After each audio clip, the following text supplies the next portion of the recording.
Another great episode for Slamma Jamma. Today, we've got a great guest, but I'm Coach H and he is Stevo and Mike. All right, now, Yeah. listen, for all of you hoopers here in Dubai, we have the best Filipino hooper, although we'll probably get some hate mail about that. Yeah, sure. Yeah. By the way, 2012 sexiest man in the Philippines, basketball extraordinaire trainer, Coach C-Nav. Welcome to the show, man. What's Thank up, you very Sam? What much. up, man? Thank you very much for having me guys over here. Thanks for joining us because we know that you got a fully loaded schedule till the end of 2026. So it's an honor for us to have you on the show, man. Come on, I know you guys are busier than me. Man, let's talk about Stop rubbing just me. listen, we're in the elevator. What is the elevator pitch? Who are you? What you do? All that.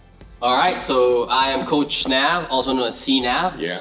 I help productive individuals like yourself have a fit and active lifestyle. That's it in a nutshell. And also, of course, I'm very passionate about the game of basketball. Yeah, that's awesome. This episode is sponsored by CNAP Fitness. Woo. Man, first of all, let's just chop it up about basketball and all that stuff. Obviously, all of us have Filipino blood. Yep. And the big question is, why are Filipinos so in love or passionate about basketball? That is a very, very Why are we crazy nice about it? We're the question. shortest, some of the shortest people in the world Yeah. who love the tallest sport. Yeah. Exactly. Why do we love the big orange ball? Yeah, well, I'll just say it by personal experience, like how I also started. Yeah, so basketball in the Philippines started. We're gonna do a bit of like history. Backtracking. Yeah, Yeah. backtracking. So a bit of history. Back in 1910, basketball was introduced to schools, and particularly in women's schools, right? Probably pretty much for everybody Filipino knows this one, right? But then from there. From women, and then later on men was also introduced in that basketball game, and then from there we just move on to like different formed leagues, and then we have but the main thing, like if you'd ask me what made me like love basketball is the NBA. The NBA. The NBA. It's kind of like because of because of you guys, the commentators, the announcers, Yeah. when you watch games, like NBA games as well, Right. they have, oh baby, wanna play, you get hyped up. Like for example, That's I've true. seen like Michael Jordan videos, as we have over here. Michael Jordan really hype you up, and then you gotta kind of like emulate that, a lot right? of more Oliver commentaries and all that stuff. Yes, right? like it helps. I was a late bloomer in basketball. I started at 12 years old. I was 17 when I started. Is that late? I'm like an old bloomer. That was really Yeah, really old. yeah. Yeah. Yeah, so I remember because I was in an exclusive boys' school, and there was like leveling in sports. Yeah. If you're good, you play basketball. If you're not that good, If you're a bust, what do you do? Yeah. you play football. Oh, it's weird, right? man. But here around the world, it's like Every place, yeah. And Hold then- on. First of all, he said exclusive boys' school. Yeah. But we're saying this guy's rich. I mean, No way. Let's not talk about that. Rich? Higher tax bracket for Come us. on. Yeah, he's RFS, rich, famous, and sexy. Whoa! I got to use that. Crazy. RFS, bro. Those are pronouns. So you played basketball when you were younger, and Yeah. then what happened? Yeah, and then so I was like playing basketball, but then as I mentioned, I would play football because I was not that good at basketball. I was just starting At the time, yeah. at that time. And then if you're still not that good, you play volleyball. So there's Oh, wow. there's a There's third a level. Wow, There was a third level. Yeah. Damn. But going back, so then I was playing basketball. I started playing basketball because of a friend. One Yeah. of the friends was just actually had this ball, and he was advanced already. He was dribbling the ball, doing some crossovers behind the back and stuff, and I was like, "Ooh, And you left that's it. cool. Can I try that?" He was teaching me some technical stuff already. How do you how do you do a wraparound? Yeah. So I was like, "Hey, this sounds like this looks cool." And then I went to the basketball court. Okay. And you just start hooping. I was just starting hooting. All right, so then, but who was your idol? Yeah. Because, listen, if you don't know, in the Filipino culture, there are idols everywhere. That's In true. fact, there are a few Filipinos, Steve is their idol. But who is your idol playing basketball? I would have to say G Hill. Grant Hill. The guy who was injured all the time. But I love you, Grant. Yes. You know, they were saying that Grant Hill was going to be like the next. Yeah, he was. Yes, he was the next Michael He Jordan. was just killing it. The retro Detroit Pistons jersey, That's the right. blue, green, and Yeah. white. The Feeless shoes. Yeah. I like those old school Feeless, Grant. And just so you know, I have his life-size poster on Wow. my room with a spotlight. Wait, like right now? Well, right now, That's- not that anymore, would be but that was way back. creepy. That was way back. Grant When Hill I was like would have 13, 14. You know? So Grant, all right. So Grant Hill was your guy, but was there? You know, in the Philippines, they have the PBA, Yeah. Filipino Basketball Association, Yeah. the oldest professional basketball league Yes. In Asia. in Asia. Yeah. Who Yeah. was? Did you have an idol in the PBA? It was a lot. Yeah. There was a lot. Like I would say, like Johnny Barrientos, Yeah. The flying A, bro. Meneses, Joe Lastimosa. Yeah. Joe Les. You know, Joe Lasia. He also Yeah. he lives in our village as well. Yeah. Abit Gidaben, you know. All these people. Listen, you got to Google all of them. They have Wikipedia pages. Yeah. Now, Nav, talk about, because in the Philippines, right, we talk basketball culture is amazing, but this you don't understand. We play in the rain. We Yes. play in a typhoon. Yeah. With Barefoot, by the way. chanelas, yeah, Yeah, barefoot. exactly. Talk Barefoot in the about mud. that. Yes, like so. Yeah, as you mentioned, when it's raining, we still play. Yeah. We still play the game. There's no stopping. There's no stopping. You Yeah. know, and even like it gets more physical, and then you just Yeah. keep on playing. Whenever you're like 4 in the afternoon, it rains, you still keep on playing with your chin outs and barefoot. you Yeah. know? So- What kind of player are you growing up? Were you like, you know, the cool cat, or were you like more of like, yeah, you know, I'm gonna bust your ass, I'm gonna elbow this guy, like I can't lose. no, What kind of players see now? well, because I was lucky enough to be in like this community, and we had like Yeah, rich. well, we had this like basketball coach. Shout out to Coach Petit De Vera. Ah. He was my Coach first Petit, what Petit up? De Vera. Like, he was my first basketball coach. Yeah. And it started from there. The coaches started from there because Yeah. he was very methodological. You know, like starting from a Systematic, warm up and like yeah. the laterals and Yeah. like those basic stuff. So and then back Yeah. then. We didn't have plays, but we were running plays already. Uno, dos, Yeah, like just- those. Were you type. one of those kids who were like had their Colemans? Oh. And like, you know, the rich kid kind of vibe, you know what I'm saying? Yo, no, that's crazy. But we crazy that you mentioned that because I would go to school and, as I mentioned, I have those big ass Coleman, Colemans, yeah, yeah. with ice. Yeah, all rich kid stuff.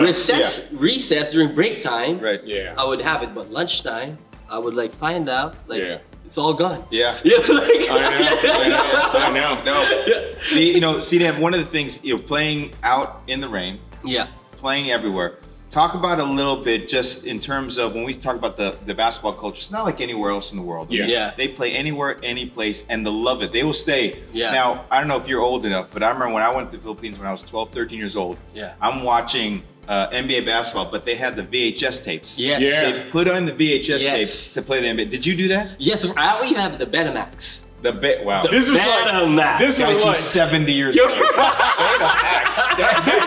this was the time where Ahmad Rashad was gonna host Yeah, ooh. inside the That's NBA. right. Hey, yeah. Ahmad Rashad. Yeah, like, NBA Jam. NBA Jam, inside stuff. Yeah, the inside stuff. That's Like, what I'm those talking are- about. Why are we talking about Ahmad? Yeah. His co-host, Hannah, I forgot her name. Hannah Yeah. Storm. Yeah. She was my favorite. Sorry, Yeah. guys. You talk about Ahmad. I'm Yeah. talking about Hannah. Yeah. All right, so Yeah. so we have the NBA. We do that. Now you obviously played college basketball. Yes, yeah. You progressed with everything else over time. Who did you pattern your game? Was it Grant Hill? No, it changed, of course. Like, from Yeah. Grant Hill was the main, but of course, Michael Jordan would be like always. Yep. Yeah. See, he's always there. gonna be up there, right? It's Right, like yeah. Michael Jordan's gonna be up there. And later on, when Grant Hill also got injured, I was like, Yeah. okay, who will be my next player? You know? Would you say that Grant Hill is one of those guys, as you know, considered as the biggest what ifs of Yes, the NBA? for sure. Same line with Penny Hardaway, right? Yeah, so like oh, Grant nice. was like one of the what if Right. because like at You never his, know. it was like a small forward who could like face up, right, and then do a crossover. Killer crossover. Killer crossover. And deadly first step. Yeah, by and him. back in the day, right? Normally they would like back it up, but then Grant Hill was just like a face-up player, and then just like And back in the day, guys were like 6'8", can't move like what he was doing. yes, Right. that's right. Yeah. He was quick for a size, Yeah. like 6'8". You know, Yeah. it's crazy. Yeah, That's awesome. As the game like evolved, you evolved yourself as well too, Yeah. right?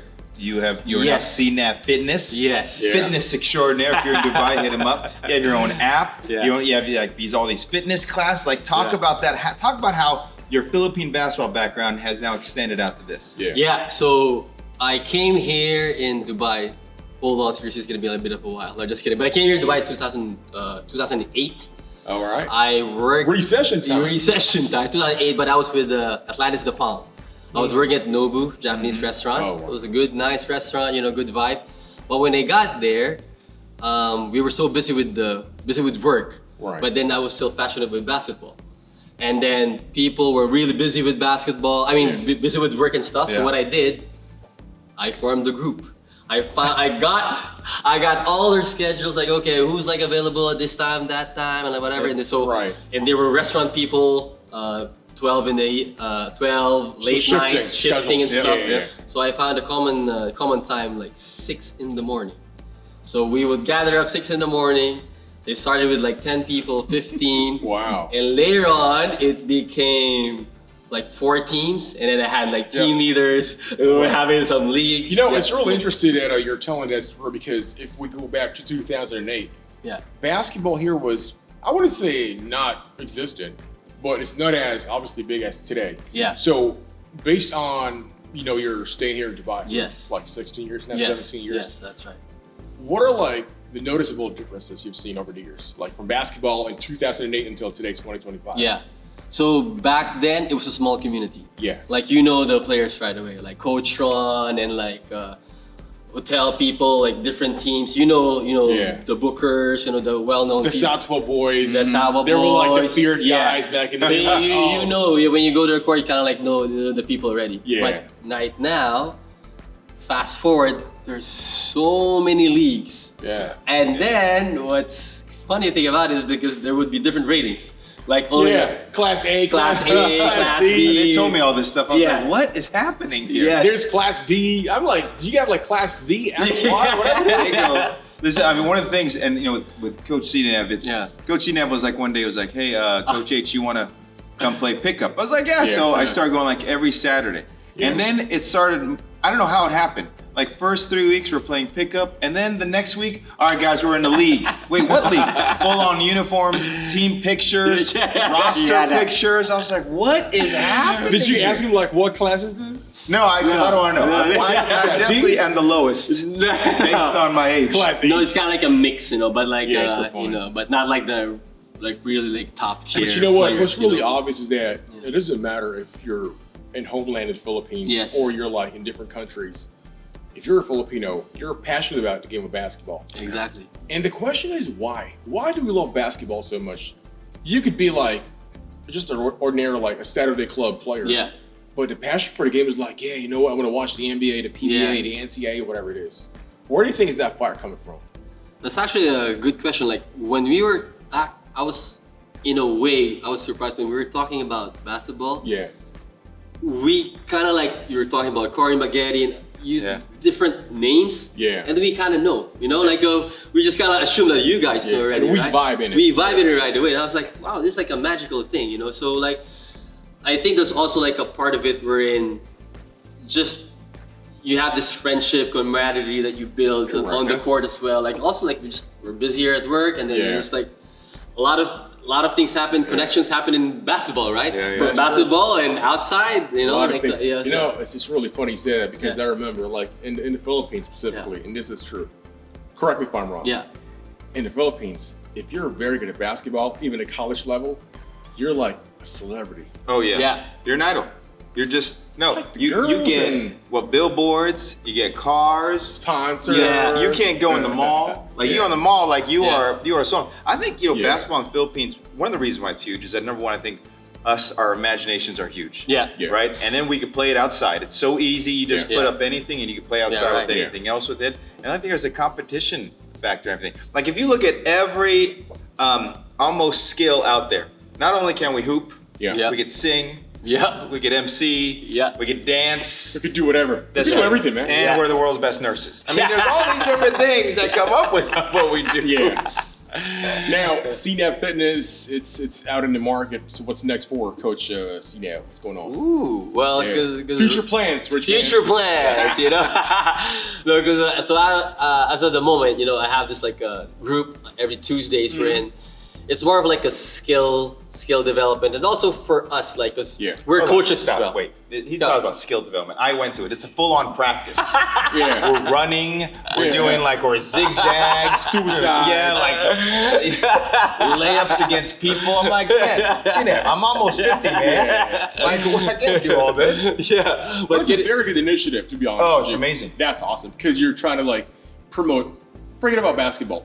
Fitness. Yeah, exactly. Living a better, healthier life. So hats off, man. Yeah, thank you. So that's one aspect of it, and also I have this barangay fitness. So for sure, everybody knows barangay Ginebra, right? So I kind of like played off with it. So that's like barangay Sinap fitness. So every Sunday there's like more like a mixture of couple of groups, and then we would be in the gym, and there's gonna be a circuit training. You have some battle ropes, some sledge, and like so still promoting the fit lifestyle. You know. That's awesome, man.